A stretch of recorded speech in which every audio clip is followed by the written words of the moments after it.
Hello, welcome to all of you to my 8th lecture on elementary particles. So in today's lecture, I will discuss mainly about parity. So the outline of my today's lecture is as follows. So first I will tell about what is parity.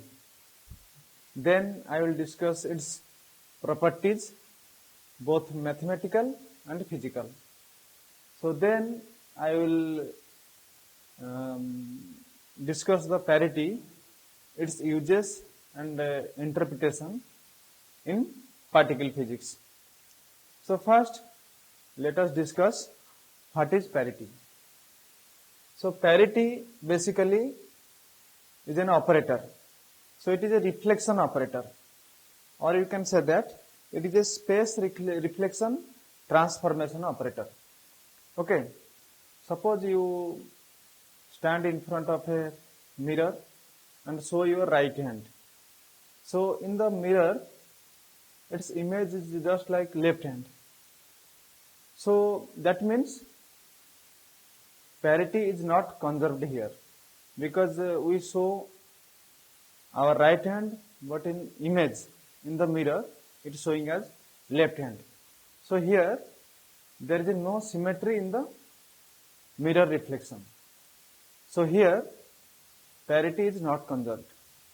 So parity basically a mirror reflection operator. So when parity operates on a system, that means it creates a mirror image of the system. If the mirror image of the system is same as the real system, then we say that parity is conserved. So we can say that if there exists a symmetry in mirror reflection, then it corresponds to parity conservation. So we can say that parity is a reflection operator. So parity is a reflection operator,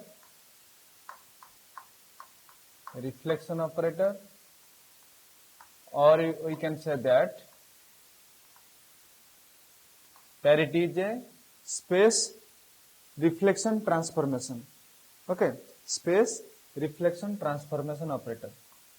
So we can say that space reflection transformation. Okay. So if there is a symmetry in the space reflection or mirror reflection, then parity is conserved. So symmetry in space reflection, symmetry in mirror reflection or space reflection. In mirror reflection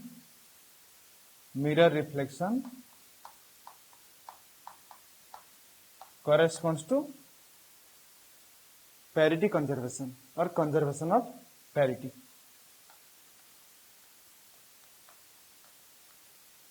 Parity conservation.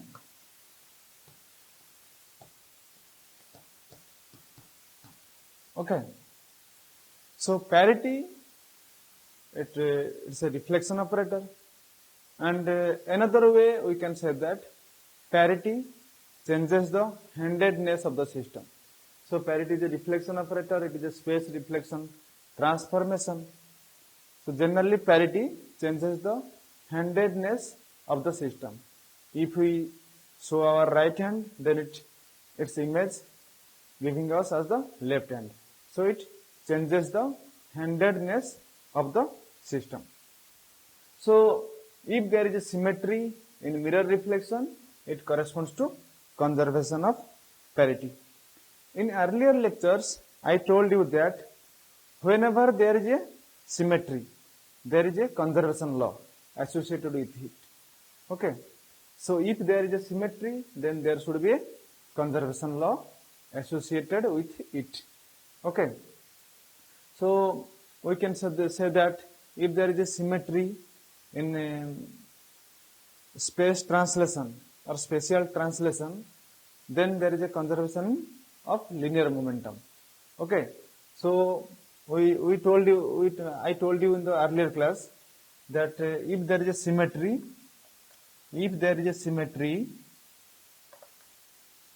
symmetry in spatial translation or space translation,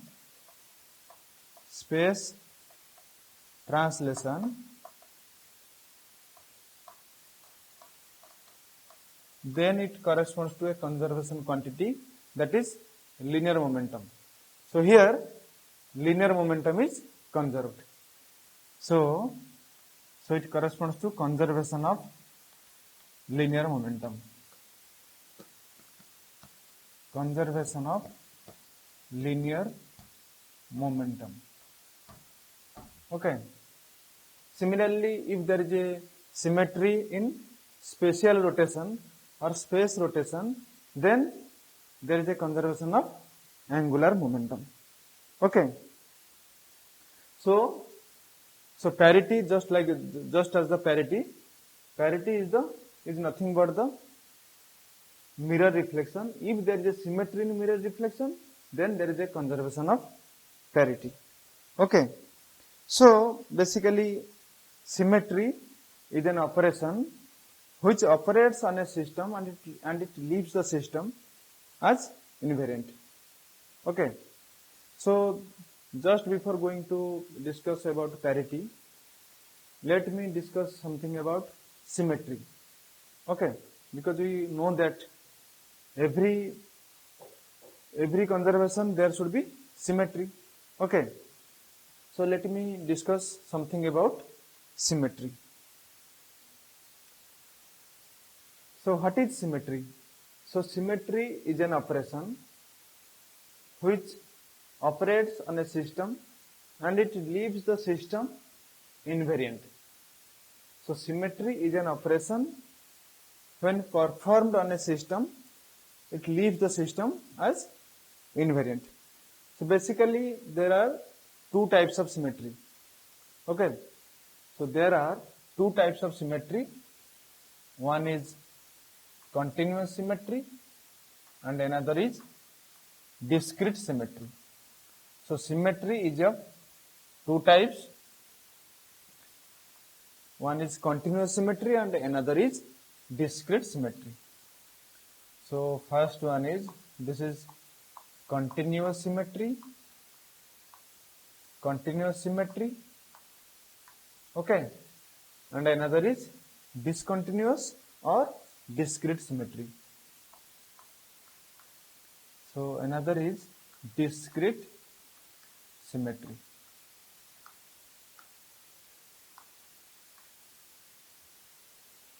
So in continuous symmetry, some examples of continuous symmetry is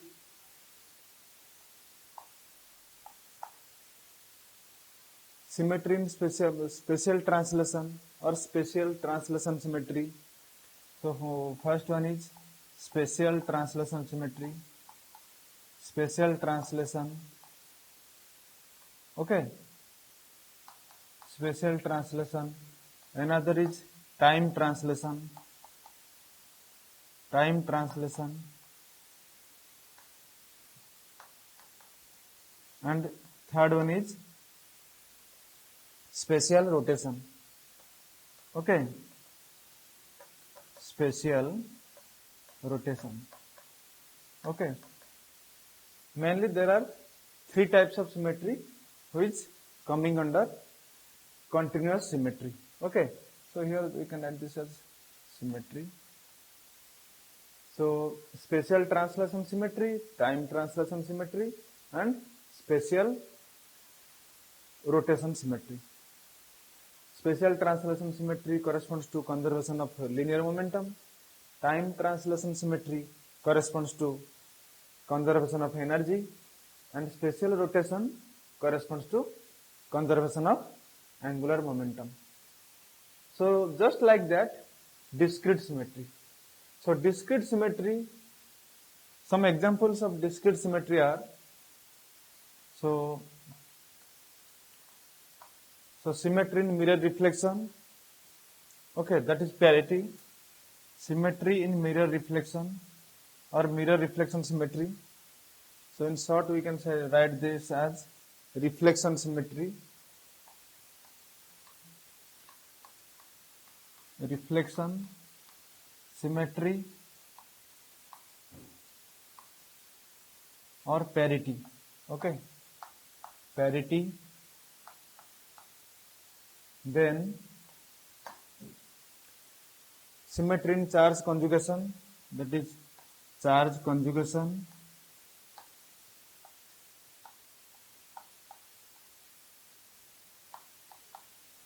And third one is symmetry in time reversal. Time reversal symmetry. Time reversal symmetry. Symmetry, here we can write this as symmetry. Okay. So in this section we will discuss about these three things: parity, charge conjugation, and time reversal.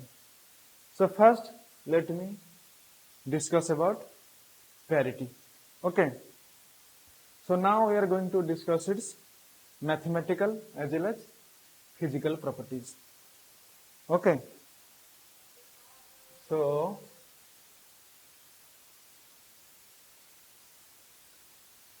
it's mathematical as well as physical property. So generally parity, I told you that it's a space reflection transformation operator. That means it changes the coordinates of a Cartesian system. Suppose you have the Cartesian system as x, y, and z. Okay.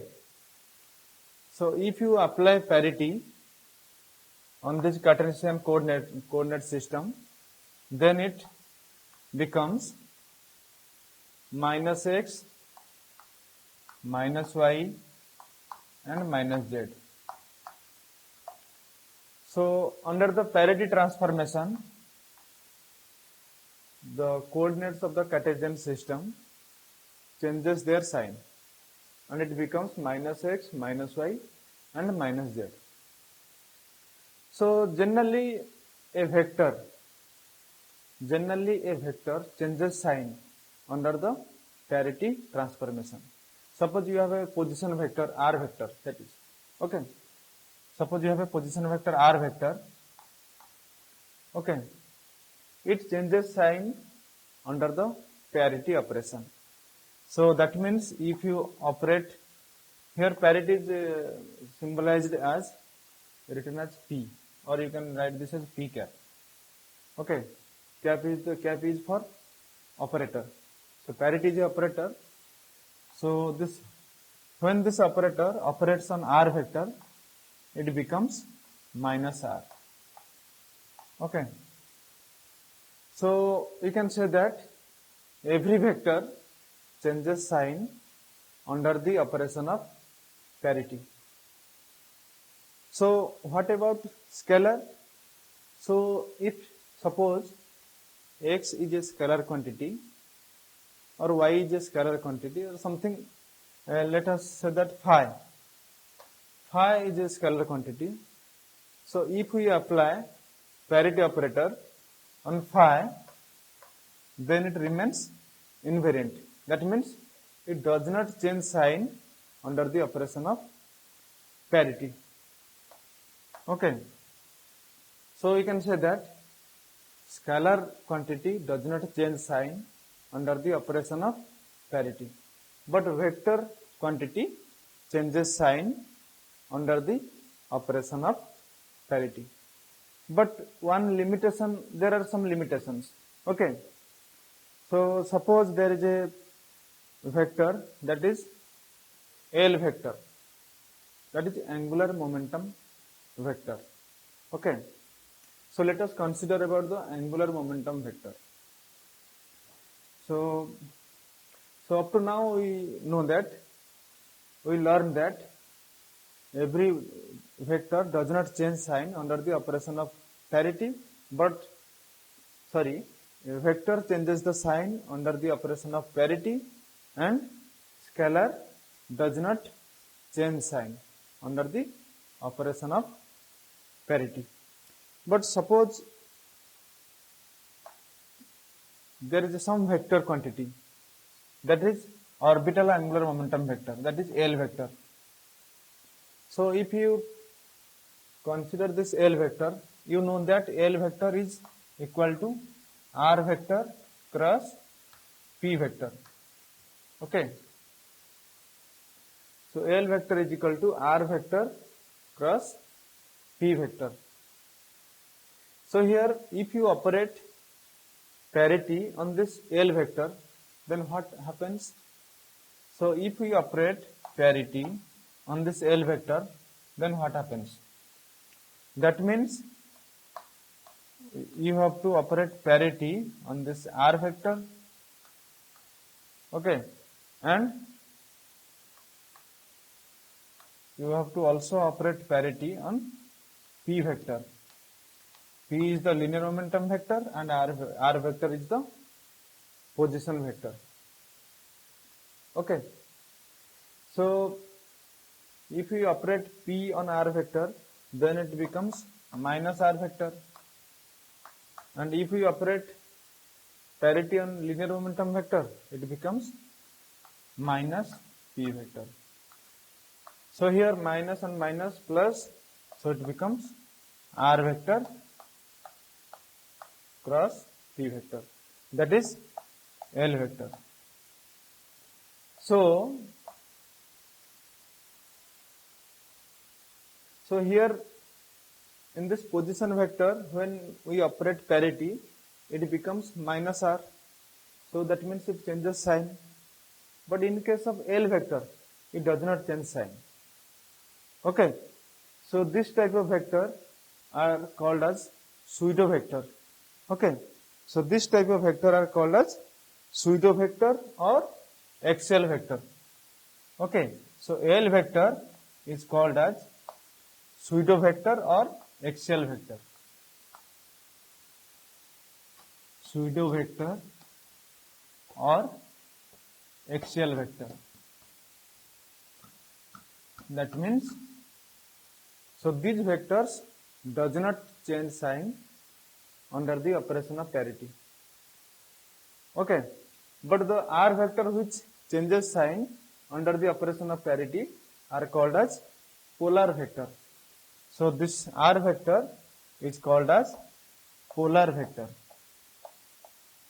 because they changes sign under the operation of parity.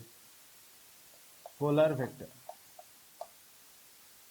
So we have two types of vector. One is polar vector and another is pseudo vector or axial vector. Okay. So it is pseudo vector because its property is related to the scalar. So that's why it is pseudo vector. Okay. Then some other type of quantity. Let us consider about L vector dot P vector. So what happens if we operate L vector, if we operate the parity on L vector dot P vector, then what happens?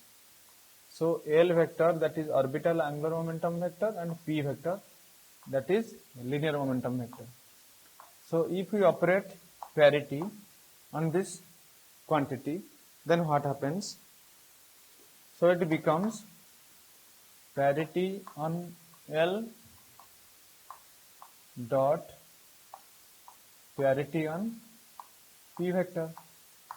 So parity on L becomes L dot parity on P becomes minus P.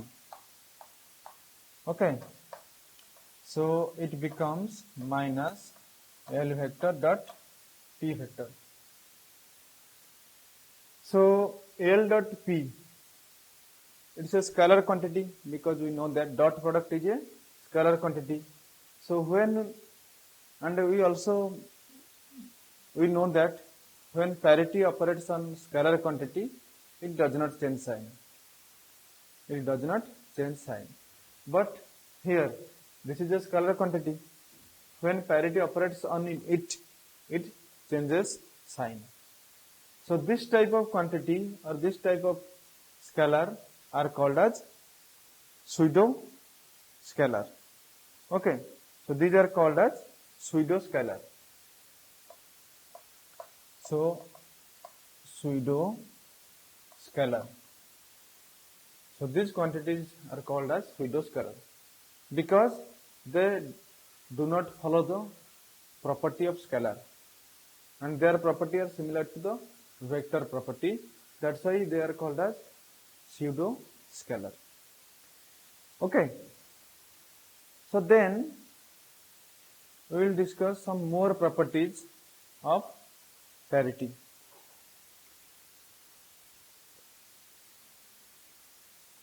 So if we operate parity on a wave function, so if we operate parity on a wave function psi, so psi, it is a function of x. Okay, so this is the psi x. If we operate parity on psi of x, so it becomes psi of minus x. Okay, so it becomes psi of minus x, because x, I told you that x, y, z, they are the coordinate points in the Cartesian coordinate system. So they change the sign under the parity transformation. So it becomes psi of minus x. So psi of minus x, it can have two values. Either it becomes psi of x, or you can say that plus x, or it becomes psi of minus x, or sorry, minus psi of x. So it is plus and it is minus. Okay, so either it becomes plus psi of x, or it becomes minus psi of x. So if it becomes plus psi of x, then it is called as even parity. So it is called as even parity. Okay, and it is, in case of negative, it is called as odd parity. Odd parity.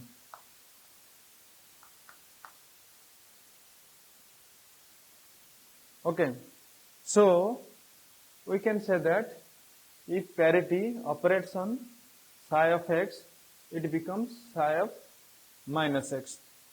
So psi of minus x can either psi of x or minus of psi of x.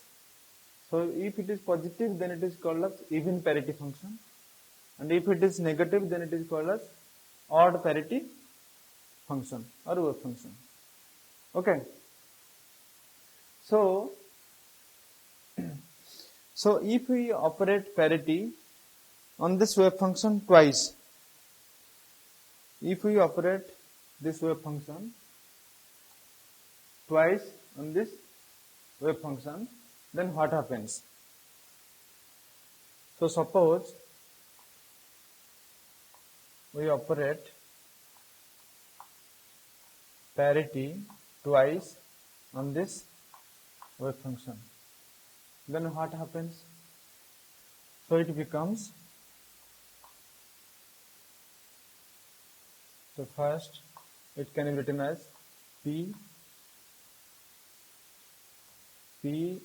on P of psi of x. Okay, this can be written as like this. So P of psi of minus x.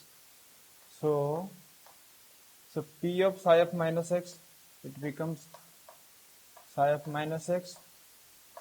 Okay, P of psi of minus x is what? Psi of minus x. And again P of psi of minus x, it becomes psi of x. Okay, so we can say that P square of psi of x is equal to psi of x. That means the eigenvalue of P square is plus 1. Okay, so we can say that when P square operates on psi of x, it becomes psi of x. So the eigenvalue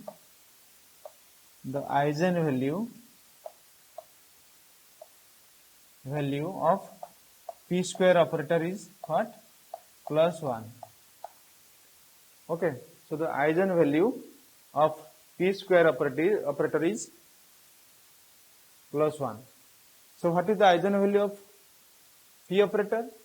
So the eigenvalue of p operator is, so what is the eigenvalue of p operator? So the eigenvalue of p operator is plus or minus 1. So the eigenvalue of p operator is plus or minus 1. So the eigenvalue I can write in short form E dot V, eigenvalue of p operator or parity operator is plus or minus 1. So we can show this also. If p operates on psi of x, it can become either plus psi of x or minus psi of x. So plus or minus psi of x. So the eigenvalue of p operator is plus or minus 1. So then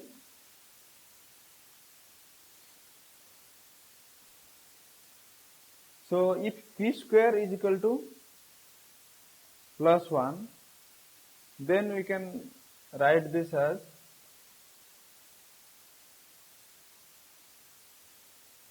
if p square is equal to plus or minus 1, we can write this as p is equal to 1 by p. Okay, that means parity is its own inverse. Okay, so we can write this implied that parity is its own inverse. Parity is its own inverse.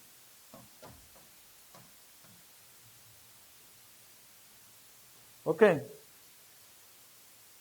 then we can show that parity is a Hermitian operator. So let us prove that parity is a Hermitian operator. What does Hermitian means? Hermitian means, so suppose any vector is Hermitian. That means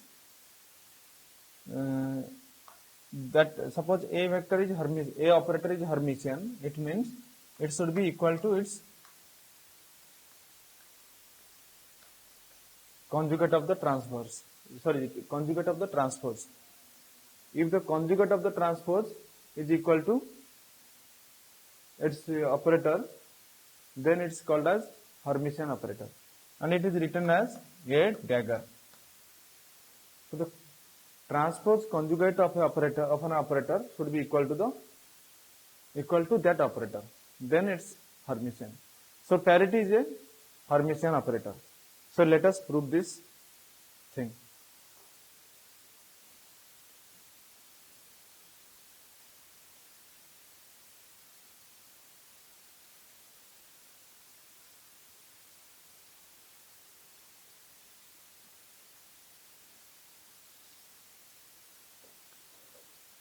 So suppose we have two wave functions. Okay. So parity is a Hermitian. Parity is Hermitian operator. Okay. So now we have to prove this.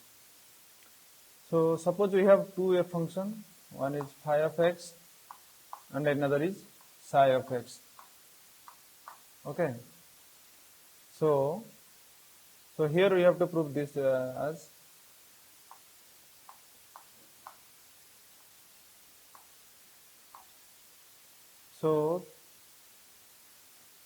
the conjugate of this. So conjugate of this should be equal to. So the conjugate of this should be equal to psi of x, then p of phi of x. If we prove this, then we can say that P is Hermitian. That means P is equal to transpose conjugate. So here we can write this as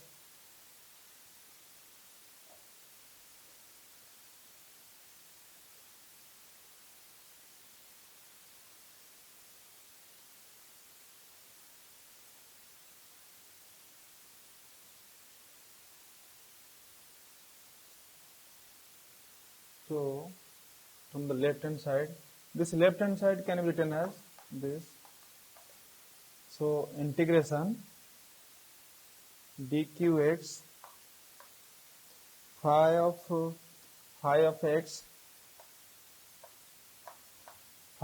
x then parity, and it operates on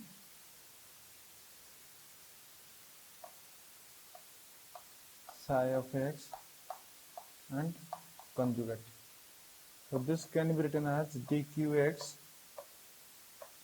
phi of x, and it becomes, when parity operates on psi of x, it becomes psi of minus x.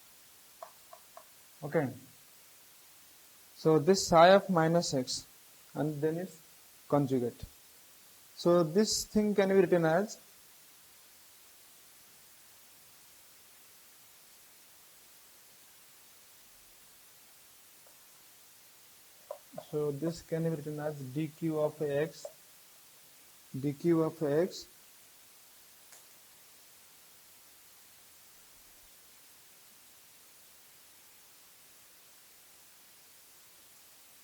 dq of x psi of minus x, then p square p dot p of phi of x.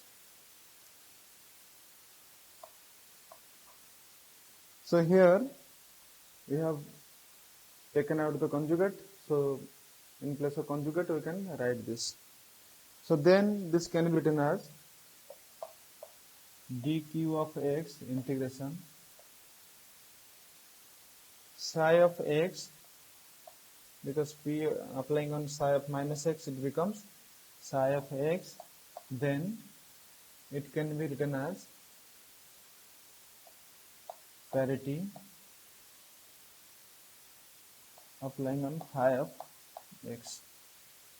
Okay, so here the left hand side becomes right hand side as we have written this.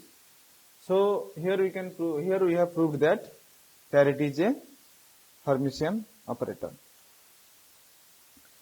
Okay, so now we are going to discuss the third part. So the interpretation of parity and its uses in particle physics. So generally, to understand what parity conservation really means, so to understand this parity clearly, we have to take a reaction or decay and apply parity on the reaction. Okay, so let us consider a reaction A plus B going to C plus D. So let us consider this reaction A plus B going to C plus D. So here we have to see that whether this reaction or process in real world, which occurs in this real world, it actually exists in the mirror world or not. Okay, so that means we are writing this reaction A plus B going to C plus D, and suppose this reaction exists in the real world or direct world. So this reaction exists in real world. Okay, so applying parity operation on this reaction means we have to see this reaction and whether we have to see this reaction, whether this reaction exists in mirror world.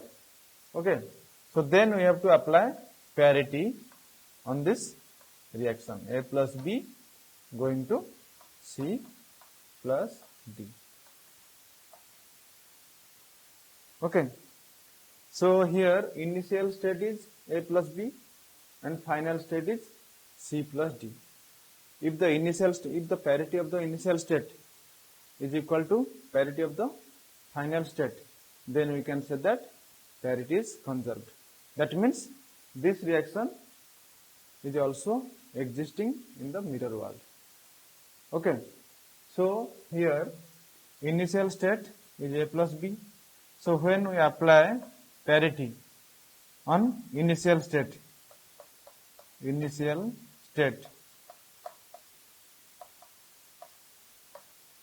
okay, so that means parity applying on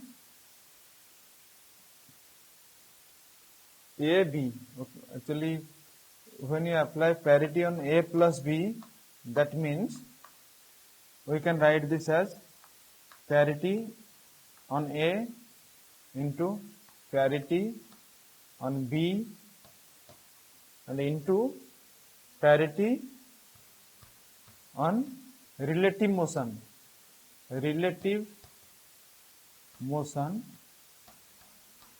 of A and B. So this is the parity of the initial state. Parity of A into parity of B into parity of relative motion among A and B. Because parity is coming under the discrete symmetry, and parity is a multiplicative quantum number. So that's why I write this as into. Okay. Generally, in case of other, suppose there is a, if we consider the charge conservation, okay. So suppose this is electron and this is positron, and then decay, they just annihilate and giving us gamma plus gamma. Okay. So here if we consider the conservation of charge, then we can add this as the charge of electron is -1 and positron is +1, and then here photon, the charge of photon is 0 and this is 0. So in the left hand side we have -1 +1, it is 0, and in the right hand side it is also 0. So this charge is coming under continuous symmetry. So here there is a additive quantum number. So charge is a additive quantum number. But in case of parity is coming under discrete symmetry. So it is a multiplicative quantum number. So I write this as into. So parity of the initial state, that means parity applying on A plus B. This is the initial state, A plus B going to C plus D. This is the final state. So parity of A plus B means parity of A into parity of B into parity of relative motion of A and B. Similarly, parity on final state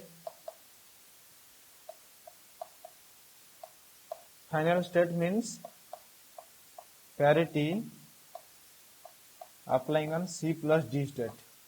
So that means parity of C state into parity on D state into parity on relative motion of C and D. Parity on relative motion of C and D. If this parity of initial state is equal to parity of final state, then we can say that parity is conserved. So if P of initial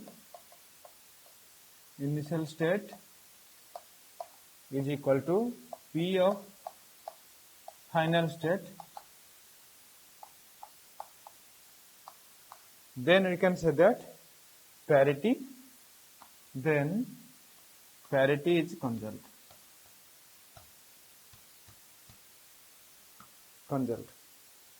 Okay. So